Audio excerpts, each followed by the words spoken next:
Hi, Norio. Hey, Bill. Okay, well, welcome. Nice to be on here again. I think that this is time number 3, if I'm not mistaken. It's always a pleasure. And thanks, Ganat, for setting this forum up. It's a good job to let everybody get their ideas out there and for people to interact with people who are teaching macrobiotics. And I want to start out by saying, by giving a little bit of definition by what I mean, this whole issue of spirituality, the food and spirituality. Spirituality, in my understanding, is that yearning that we all have to relate to the invisible world, what lies behind the curtain. And there's a belief, which is oftentimes based on very profound experience, that the forces beyond the material world of the senses are very, very real, and that they're perceivable in particular situations, some of which we may create and others which are spontaneous. We get glimpses of this world oftentimes when we're very young, or up through adolescence. Most of you may have experienced, many of you may have experienced this, where all of a sudden you feel like a sense of oneness with your environment that is unplanned, unexplained, and sometimes wonderful, and sometimes maybe even a little spooky, right? That can happen too. And as we grow older and we get more involved in our social milieu and our family, etc., some of that seems to wash away, right? We become more concerned with things that are mundane.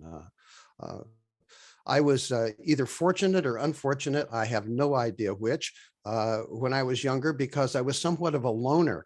And I spent a lot of times sitting by myself in fields around our house or by the ocean or in different places. And I learned to have a kind of relationship with nature, or that spontaneously happened, that has always served me well. And I want to talk about that a little bit today. And I want to talk a little bit about Giorgio Shawa's ideas, some of his ideas on consciousness, because the whole issue of spirituality is very involved with consciousness.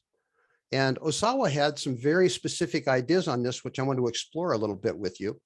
But first of all, I want to tell you a bit about an experience that I had, which was very formative for me in terms of macrobiotics and my macrobiotic practice. 1966, I was handed Osawa's book. My roommate and I started going through it and reading it and talking about it. And we were both interested in Oriental philosophy. We were both interested in the environment. And the book seemed to speak to a lot of the issues that were up for us.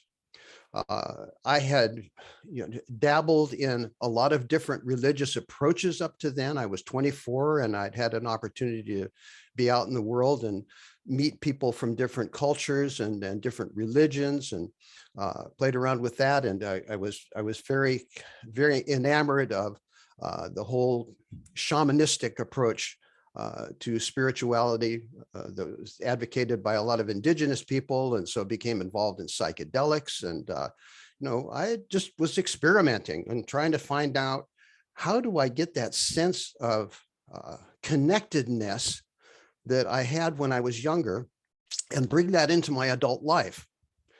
When I read Osawa, a couple of things poked out to me that I thought were very interesting. One was that I considered it to be an ecological philosophy. What I mean by that is that it's about connectedness, how things connect. And that's the fundamental reality of ecology. How do things connect in the world and in the universe? The second thing was that food could change your blood chemistry. Now, that was something I had never really thought about. I always thought, you eat your food and then it's miraculously transformed into your blood, and that's the end of it. And that your blood quality could affect your mentality. When I saw that, I thought, wow, that's a very interesting thought, because I knew that to be true, as did many people of my generation. We knew very well that if you changed your blood chemistry, it would change your way of thinking or your way of perceiving anyway. And so I thought that was a good idea. And this was 1966 in San Francisco. And so the idea that Osawa's writings promoted among many people was that this was a way that you could get high. You could eat this particular diet and you could get high. And people thought, wow, what an idea, right? And fantastic idea. We can eat our way to nirvana, right? And it was a very, very appealing idea, of course, right? Not true, but very, very appealing. But one thing that I saw his books fascinated me, and that was the whole concept that he had about the number 7 diet, this diet that you could eat, that it was a meditative diet. And I thought, well, if I'm going to be macrobiotic, I've got to try that at least once. Right? But I knew one thing about myself, and that is that I could not roam around in the streets of San Francisco and do the work that I was doing and eat that way. I just knew that that wouldn't happen. I put myself in isolation. And so I took what I thought was 10 days worth of rice, put them in my backpack, along with some bancha tea and some sesame seeds. And I hiked back into the coastal range, California coastal range, in the area back behind the Little Sur River, which was a place that I used to go a lot when I was young and camp, sometimes with friends, sometimes by myself. And I thought, this is a perfect location. I'm back there. I've got no temptation. I can just eat my rice. And I brought some books with me. And that's what I did for 7 days. I just sat by the river and read and ate rice, chewed it diligently, drank a little bit of bancha tea and sat and looked at the river and sat. And then I realized that I had more rice than I thought. And so my 10-day rice diet ended up being about 13 days of rice diet because I wasn't going to carry the rice out and I wasn't going to throw it away.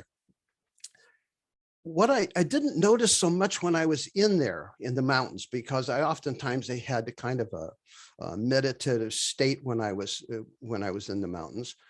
But when I went out and got in my car and I drove down the coast a little bit, there was a place that now is very famous, a place called Esalen, on the California coast. And at that time, it was nothing. It was just kind of like a little coffee shop, and they had these hot springs there, and you could always go there at night and sit in the hot springs, and you would find famous poets and artists that lived in the area would go there in the evening and drink wine and talk about philosophy and look at the moon over the water. Very nice place. So I went down there and I got out of my car in the parking lot. I thought I'd, meet some people, had been out of people for a while. And I ran into 2 friends, 2 surfers that I knew.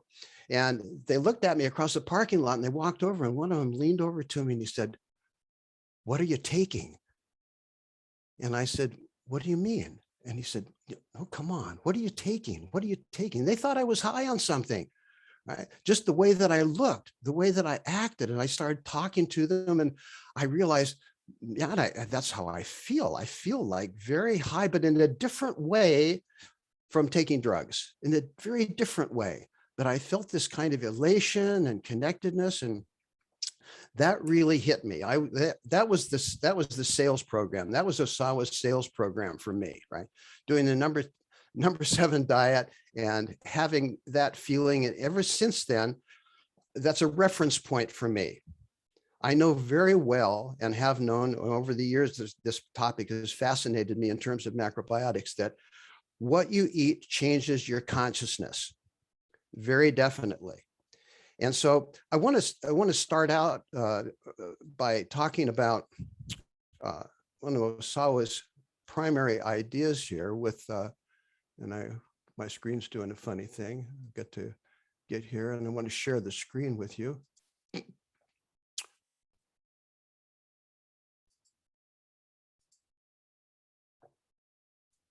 This is a concept which most macrobiotic people are familiar with. It's sometimes referred to as the levels of judgment. And it was Osawa's way of tracking or creating a model or a template as to how we might grow into the world. And it's a very fascinating idea for a number of reasons. And it's not really unique to Osawa. I mean, a lot of other people, a lot of other philosophers have explored this idea that we come into the world and then we kind of grow into it.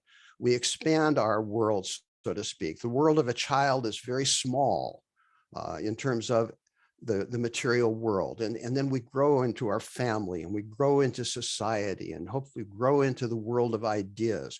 We're constantly developing and developing and developing the scope of what we do, and also hopefully the depth. So it has to do with both the scope and the depth of our perception. And this is the roadmap, if you will, that Osawa put forward, that was quite simplified and misunderstood by many people. They thought, oh, well, that means if you start out by just feeding your physical body, what happens is that if you just keep eating the good food, what happens is you escalate and you escalate in your consciousness. And what this really says, as far as I'm concerned, is it's about possibility.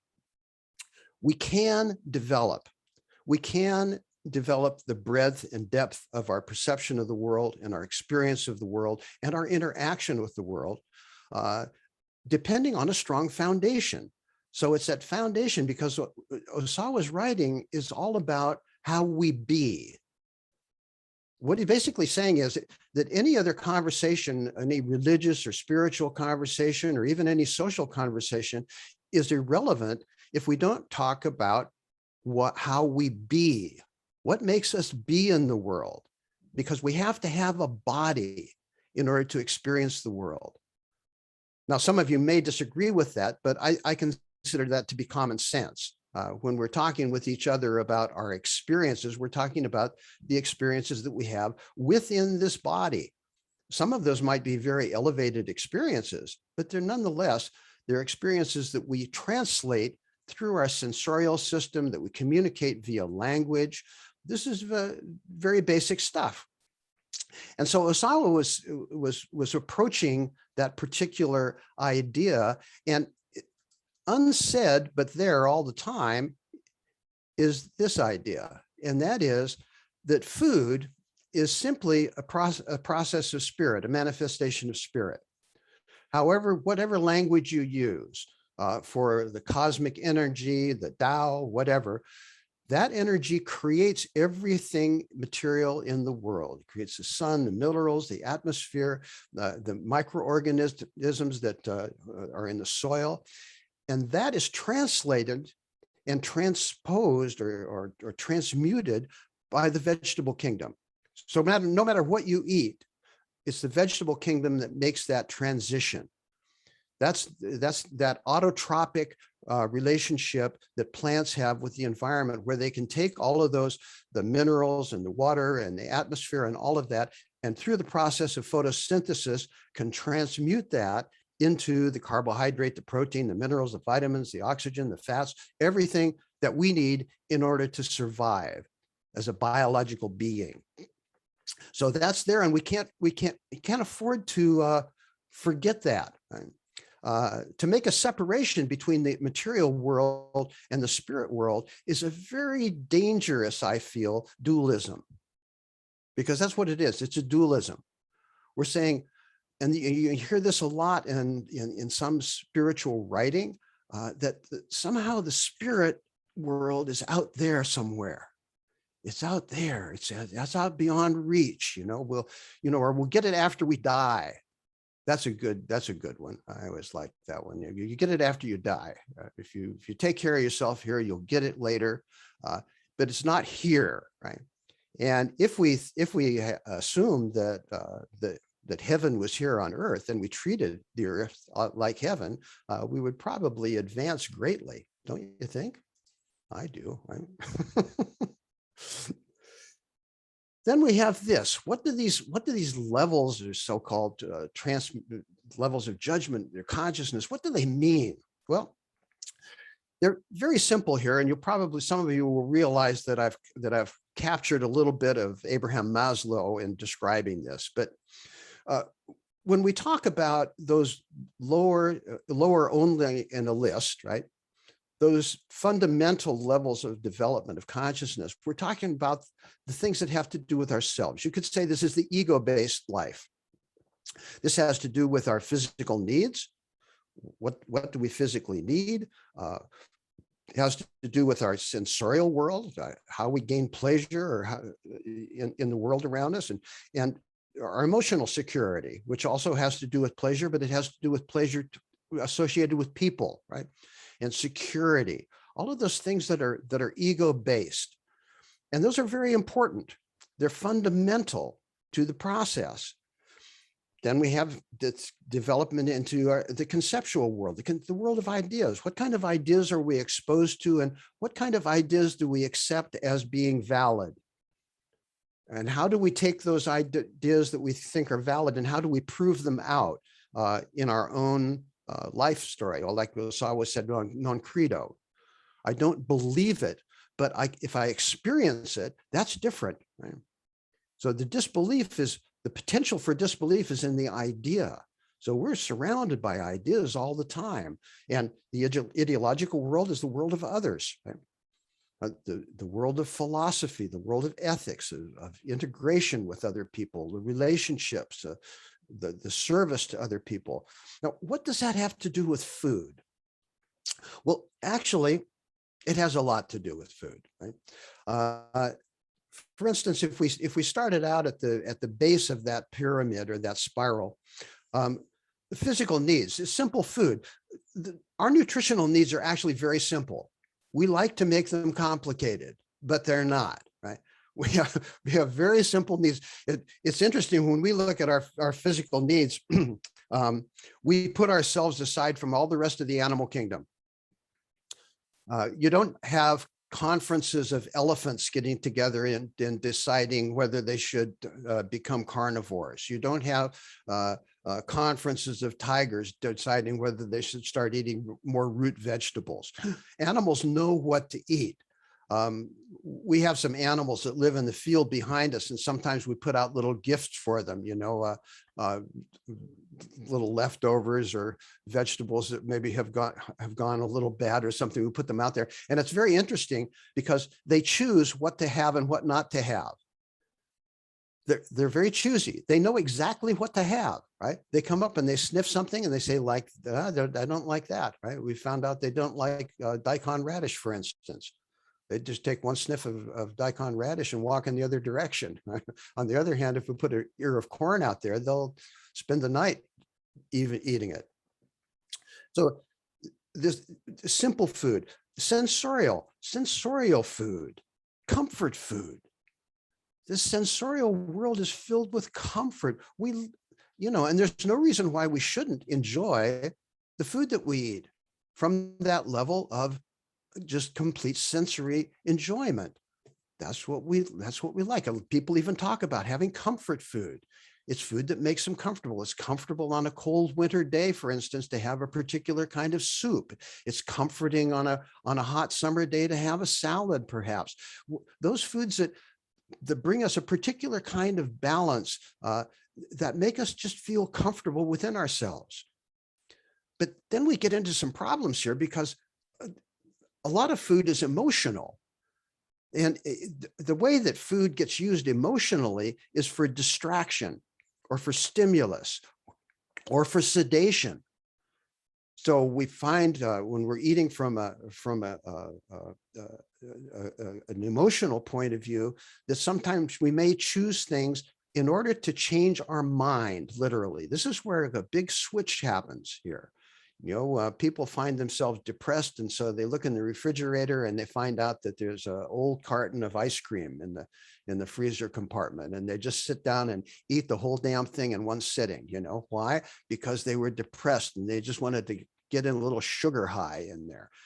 So people do that, and people eat the other extreme too. People feel like, oh, I've got to have a steak, or I got to go out and eat some meat, because I want to feel that feeling of stimulation, right? Or they drink coffee, or they have tea, or they smoke, or whatever. We bring those things into our life, particularly because we want to change our emotional vibration. We want to change that emotion. What about conceptual? Eating for ideals. A lot of macrobiotic people would find that they eat that way. They eat from a conceptual point of view. If George Osawa said you eat this and this and this, then by God, you better eat it.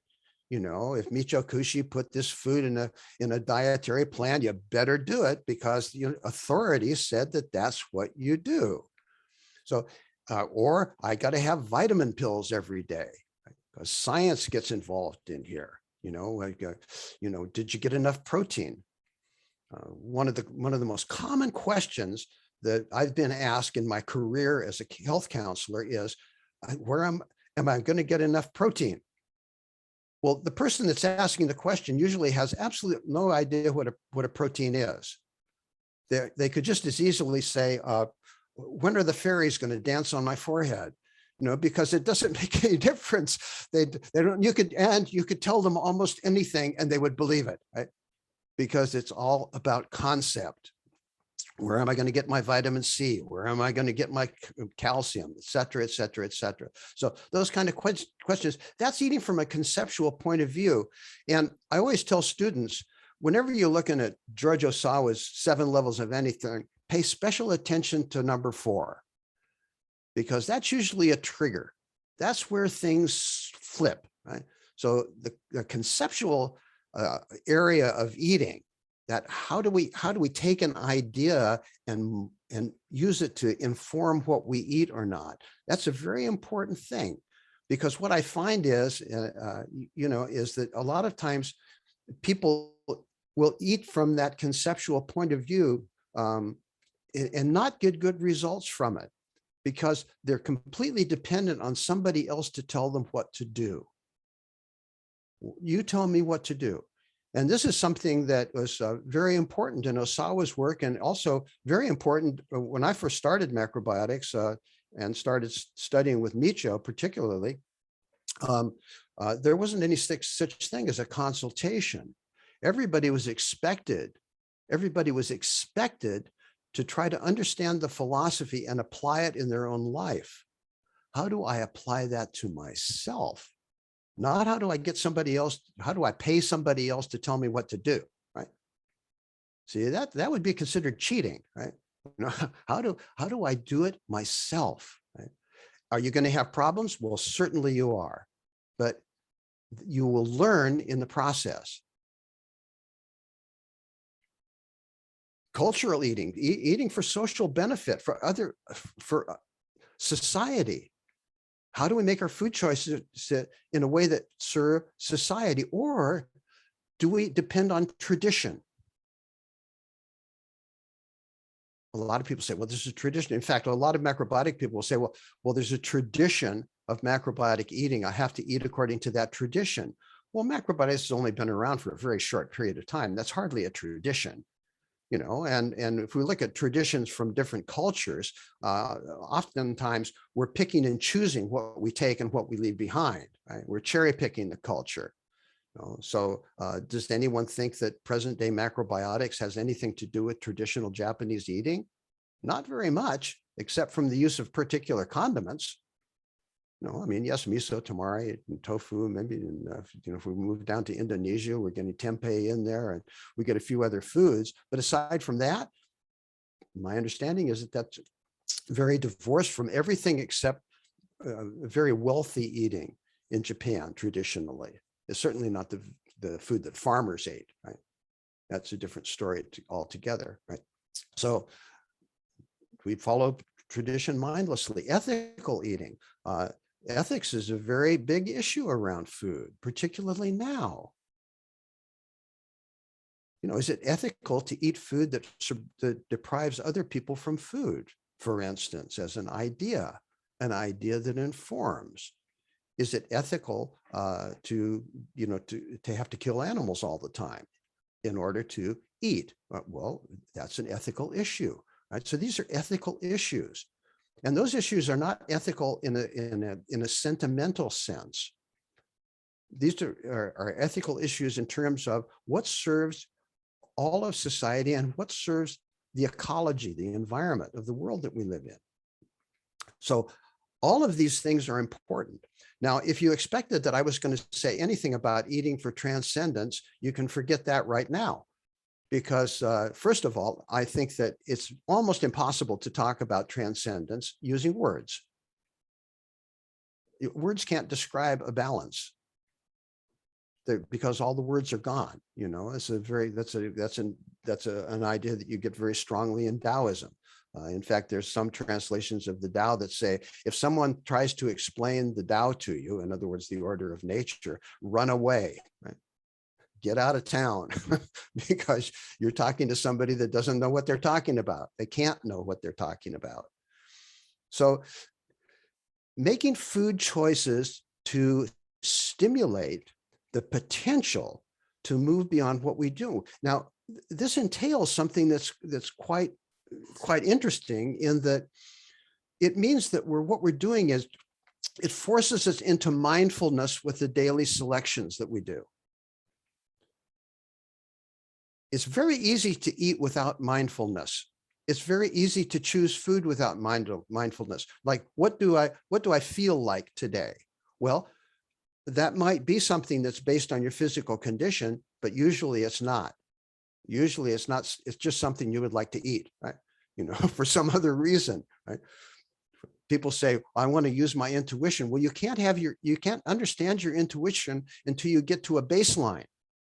And this is one of the things, and I don't recommend this, by the way, across the board, but this is one of the things that I think the old approach to macrobiotics, the number 7 approach to macrobiotics, was really good, because it said, look, if you find a particular level, then you know that you're there, you know how to get back there, and you can progress beyond that, right? In fact, I had a conversation with Micho once. Back in those days in the 60s, there was very little, if any, plane trips being taken because they were too expensive. And many people served as Micho's driver on different occasions, and on one occasion I was Micho's driver, and I drove him from Boston up to Detroit, Michigan, and then across to Chicago, and then down to a couple of other little cities and back again. So we spent a lot of time sitting in the car. And on one occasion, he started asking me about drugs. He was very fascinated, actually, about what might go on in your mind when you took psychedelic drugs. And so he gave me the 3rd degree for a long time, many miles, right? Talking to me. So what happens here, and what happens there, and what happens there. And then he was quiet for a long time. And then he said, okay, I understand. And I said, so what do you think? And for a while there, I thought he was going to ask me to get him some drugs, right? But that wasn't what he asked, right? He said, it takes you to a place that's very interesting, a very interesting view of the other world, but you don't know how to get there. You're just dropped there, right? And I thought, that's it, right? That's it. The high, the transcendent experience that you might have is only there if you take a magic pill or if you drink a magic drink. You don't know how to get back again. See, in the macrobiotics, one of the things that's fundamental, I think, is you establish a place where you experience health, and you know how to get back there again. You know how to get back. It might be a little different than the time you experienced it before, because maybe your condition has changed, or maybe you're in another environment, but you know the basic rules. You know how to get there. And so what's the advantage, right? Because there has to be an advantage, right? Well, and what are some of the qualities that get you there? Well, one is the ability to live simply. If you look at almost every religious tradition that I'm aware of, you will always see that simplicity in daily life is underlined heavily.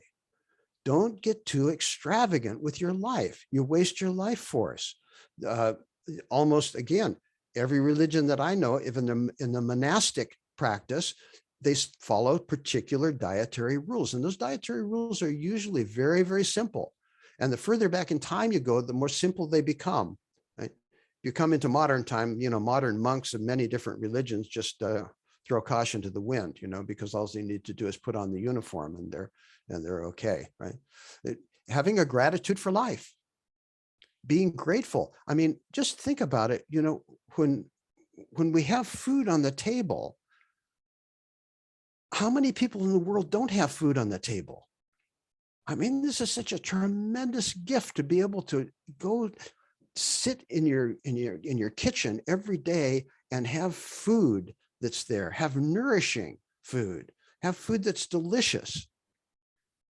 why would we not be grateful for that, right? When you hear people say, oh, I don't like that. I don't like the, every once in a while you get somebody that's in counseling and, oh, I don't like that. I don't like the taste of that. I don't like the taste of that because they've never gone to that place where they're really expressing gratitude. They're just eating from a sensorial or an emotional point of view, seeing the beauty in the world. Right? It's very difficult now for, I think, a lot of people because of what's going on in the world.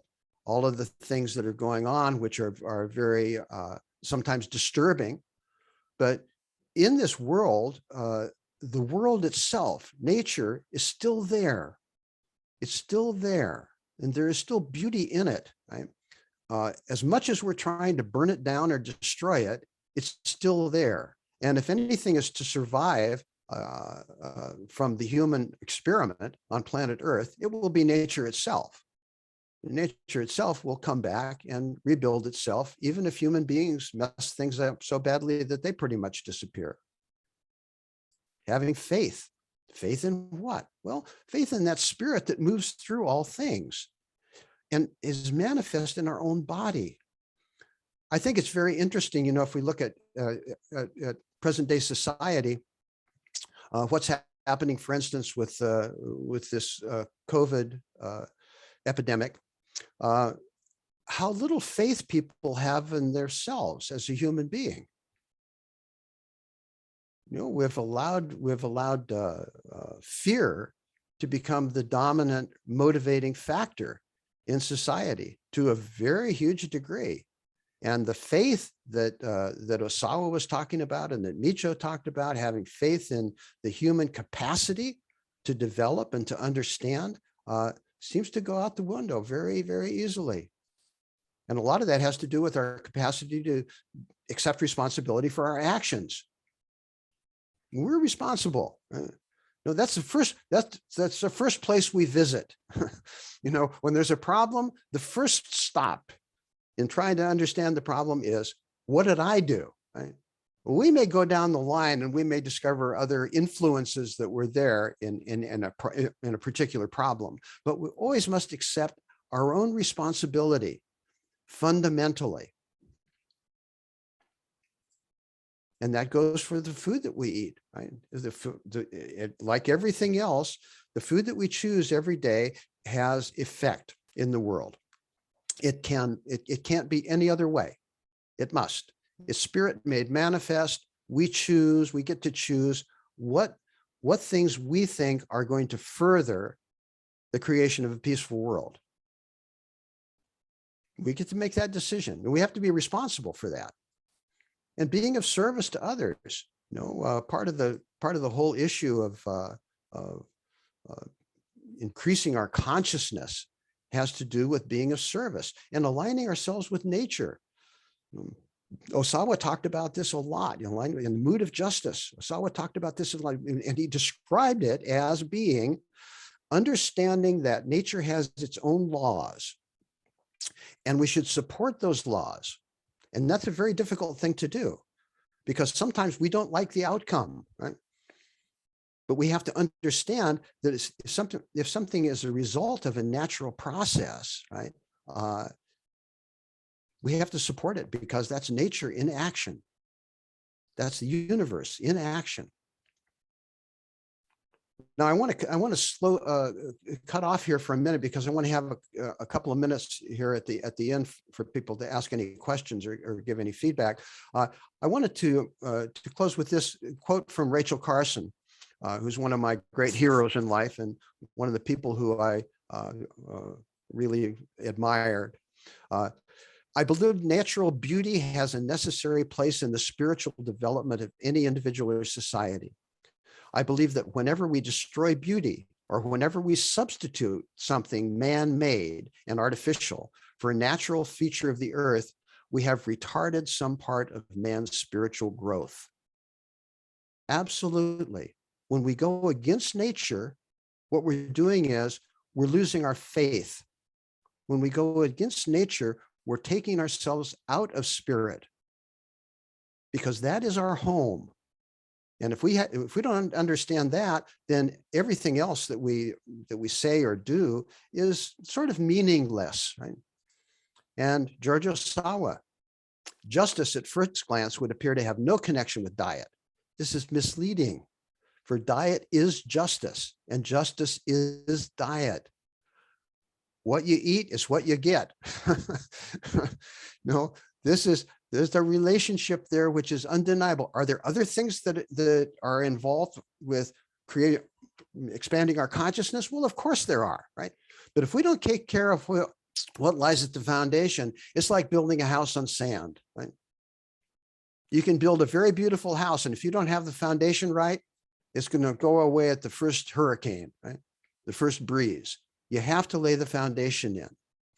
And this is one of the reasons why we use this particular symbol for our human ecology project. Marlene and I use it. Food is central because it affects everything. It affects our ecology, it affects issues of social justice, it affects animal rights, and it affects health.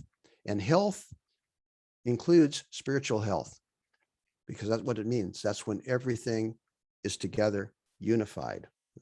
So there's a few thoughts, and I will be happy to take a couple of questions. I think,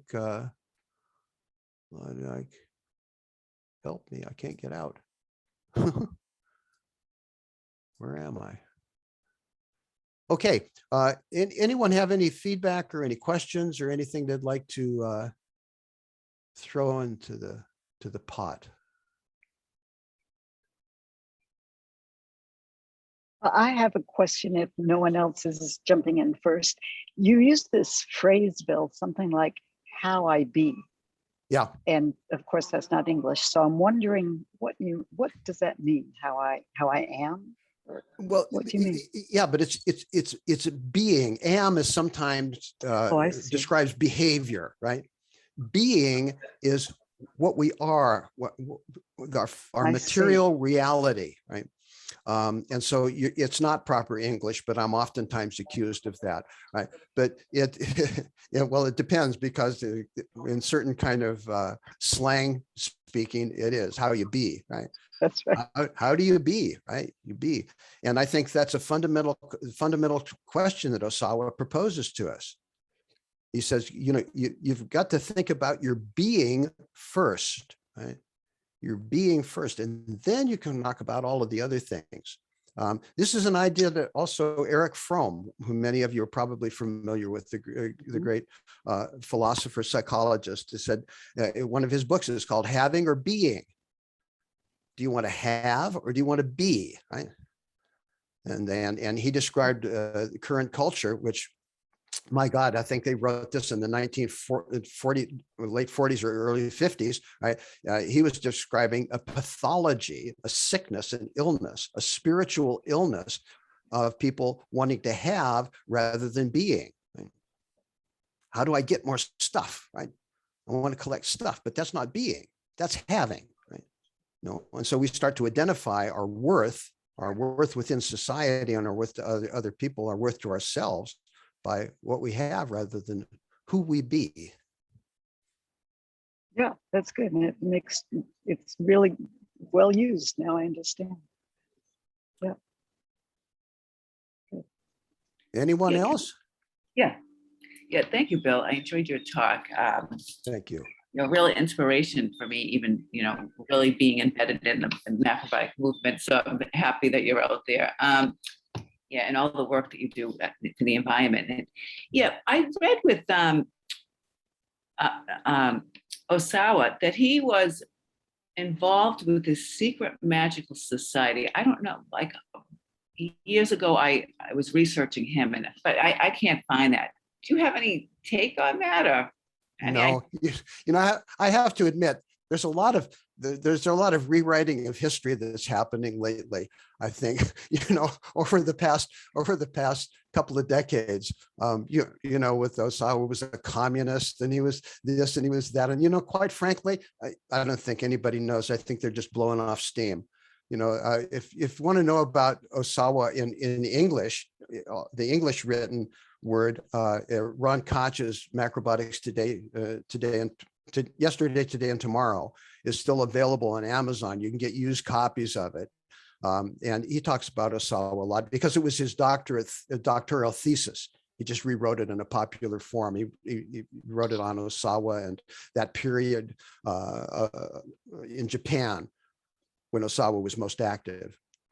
Oh, Yeah. I don't know secret society. Quite honestly, I think that, this is a good example of the areas we have certain things that we've inherited macrobiotically. And some of them are really, really great. And some of them are throwaways, if I was to answer your question, honestly, I'd say, who cares, right? no, well, no, why I asked. I know that you're not, I know that you're the spirit that you're asking it in, but I'm just saying, we get into the conversations or people get into conversations and what's happening now, we really have to refocus on what's happening now. And so there's certain things of Osawa, certain things of Kushi that are very relevant now. And there are other things that, who knows? Who knows? And I'm sorry, but there's another thing here, and that is that Osawa never cites his sources. Very seldom. He doesn't cite his sources, so you don't know where he got some of his ideas from. And when I'm reading Osawa, every once in a while I come across something and I wonder if Osawa ever read, like for instance, Maslow. I mean, they were contemporaries, and how could Osawa not have read Maslow? And his whole hierarchy of needs. How could he have not read that? Because he was a very literate person. And he always wanted to keep up with contemporary culture. The late Bill Dufty had an interesting idea for a play that he wanted to write, and he never got around to writing. And it was the play was going to be a meeting of Osawa and Ho Chi Minh, the lead, who later became the leader of the Communist Party in Vietnam, and Chow En-lai, who later became the prime minister of China, because all three of them were in Paris at the same time. And so there's not that many Oriental people in Paris at that time, at that particular time. And he was saying, how could Osawa not met these guys? He was out there giving lectures on Oriental culture in French, right? And these guys were there, they're being politically active and speaking French. How could he have not met them? He said it would be such an interesting conversation between these three revolutionaries, three people that had these revolutionary aspirations anyway. Interesting, thank you. Hello. Hello, Bill. Hello, I don't know who's talking. This is Cynthia Van. Hi, Cynthia. Hi. Your mention of living simply, I really believe in that. I wonder, do you think you're living simply now? And if so, what was a good approach to doing that? Well, I think I'm living fairly simply. I don't have the wherewithal to live as simply as I'd like, to be quite honestly with you. For instance, we moved to where we are right now because it was near London, and it was near a source of income for us. And so, if I didn't have to make money, and if Marlene didn't have to make money, we would probably even live more simply. The more money we would have had, I think the more simply we would live. So we live as simply as we can. We have a car. We hardly ever use it. We use our bicycles. We walk everywhere. We eat very simply. We live a very simple life, really. We don't buy a lot of stuff. We don't have a lot of. If you look at my office, I read a book and then I give it away, or I, sell it to somebody, or whatever. I'm not a collector of things. I find that as I've gotten older, my attachment to things has reduced radically, right?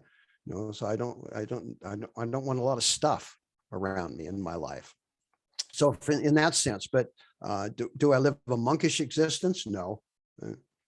No, I don't. I just try to keep it as simple as possible. Thank you.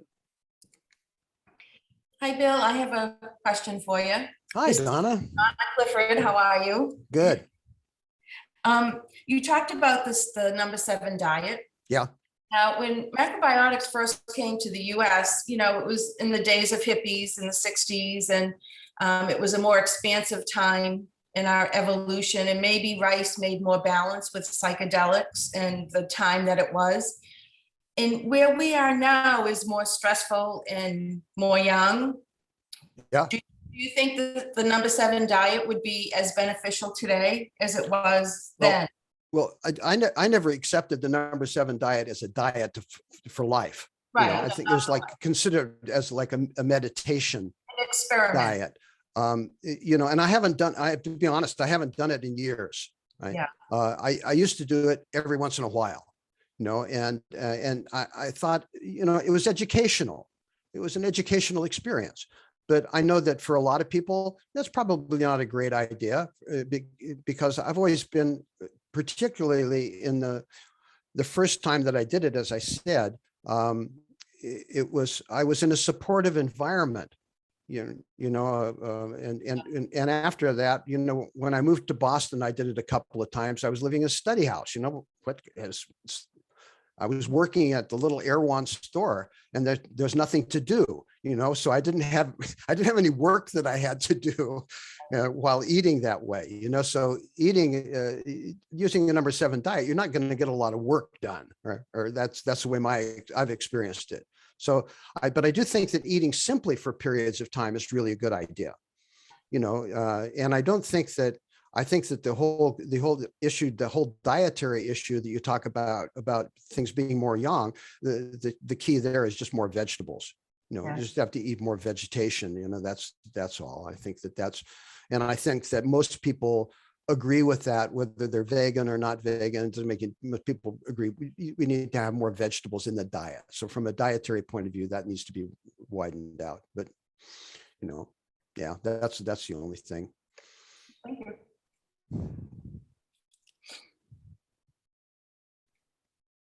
You're not just disappeared, right? Everybody disappeared. What am I doing? Am I over time, Clara? What's going on?